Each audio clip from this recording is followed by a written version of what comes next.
আসসালামু আলাইকুম, সবাই কেমন আছেন? আশা করি সবাই ভালো আছেন। আমি আলহামদুলিল্লাহ আপনাদের দোয়ায় এখন একটু ভালো। কারণ আমার যে পরিমাণ ঠান্ডা লাগছিল, মানে আমার জীবনে আমি এরকম ঠান্ডা ফেস করি নাই। নর্মাল ওষুধ খাওয়ার পরেও মানে কমে নাই। তারপর অ্যান্টিবায়োটিকেরও ডোজ প্রায় শেষ হয়ে গেছে, এখনও রয়ে গেছে, মানে এত পরিমাণ ঠান্ডা লাগছে। আচ্ছা যাই হোক, রান্নায় আসি। আজকে রান্না মোটামুটি আমি আর আমার ছেলে দুইজনে মিলেই করছি। আমার ছেলে বেশিরভাগ কাজই করে ফেলছে, যেমন পেঁয়াজ কাটা, আলু কাটা, তারপরে বরবটি নিয়ে আসা, মানে ওর ফুল প্রিপারেশন ছিল ও নিজে রান্না করবে। গতকালকে ও খুব সুন্দরভাবে রান্না করছিল, কিন্তু লবণ দেয়নি। তো আজকে আমি যেহেতু একটু ভালো লাগতেছে আমার, এই মশলাগুলো কিন্তু ওই রেডি করে রাখছে। মানে কোনটা কতটুকু কতটুকু লাগবে সবগুলো আমাকে জিজ্ঞেস করে বাটিতেও সব কিছু রেডি করে রাখছে। তো আজকে যেহেতু একটু ভালো লাগতেছে, সে তো ওরে বলছি যে তোমার রান্না করতে হবে না, আমি করব। তাও পাশে দাঁড়ায় থেকে তারপরে দেখছে।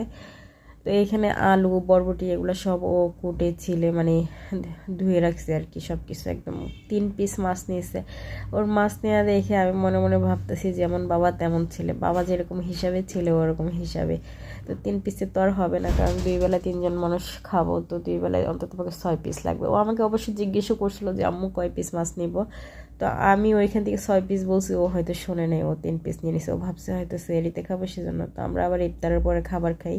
আমরা একবারে মানে সেহরি, অনেকে আছে না ইফতারি করে তারপরে সেহরিতে একসাথে খাবার খাই, আমরা আবার ওরকম না, মানে ইফতারি করছি আবার 10টা 11টার দিকে আবার অল্প করে কটুক ভাত খাওয়া লাগে, কারণেই 6 পিস লাগে। তো আমি আবার এই চুলায় কী করছি, মাছটা মানে বসাই দিছি, মানে মশলা কষাই সবজিটা কষাই ঝোলের পানি দিয়ে দিছি। এখন একটু হালকা নাড়াচাড়া করে দেখতেছি। আবার ও বলছিল আম্মু দেখেন তো আমি লবণ দিছি কিনা, তো ওইটাও আবার চেক করে নিয়েছিলাম যে হ্যাঁ একটু লবণ দিছে। তো যতটুকু লবণ দিছে ততটুকু এনাফ, আর লবণ লাগবে না। তো এখন আবার একটু মানে চেক করে দেখতেছি যে সবজিটা সিদ্ধ হয়ে আসছে কিনা। আমি আবার কি করছি, একটু মানে চুলার আঁচটা কম করে দিছি। আর এই ফাঁকে 3 পিস মাছটাও দিয়ে দিলাম, মানে এটা এখানে একটু রান্না হতে থাক, ফ্লেভার একটার সাথে আর একটা মিক্স হতে থাক। পাশের চুলায় আবার আমি 3টা ডিম সিদ্ধ করে দিছি, মানে সিদ্ধ বসাই দিছি।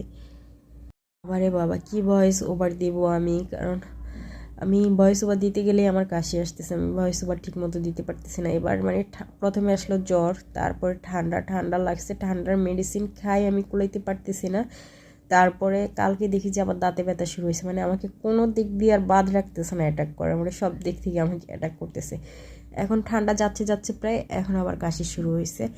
তো যাই হোক, যেটা বলতেছিলাম যে আমি চুলার আঁচটা ঢিম করে দিয়ে পাশের চুলার ডিম 3টা সিদ্ধ করে নিয়েছি। সিদ্ধ করে যে কড়াইতে আমার ছেলে ভাজছে, মাছ ভাজি করছে, ওই কড়াইতেই আমি ডিম 3টা একটু হালকা ফ্রাই করে নিচ্ছি। আর এখন তরকারির এক পাশে দিয়ে দিলাম, মানে আমার এক তরকারিতে 2টা ডিশ হয়ে গেল, ডিমের তরকারিও হয়ে গেল, মাছের তরকারিও হয়ে গেল। তো এখন আবার একটু লবণটা চেক করে নিতেছি, লবণ মাশাআল্লাহ পারফেক্টলি দিছে। আমি আমার ছেলেকে সব কাজ শিখাবো, যাতে পরের মেয়ে এসে কোনো কথা না শুনতে হয় এবং পরের মেয়ের কোনো কষ্ট যাতে না হয়। আমি আমার শাশুড়ির মতো ভুল করব না। তো আল্লাহ হাফিজ।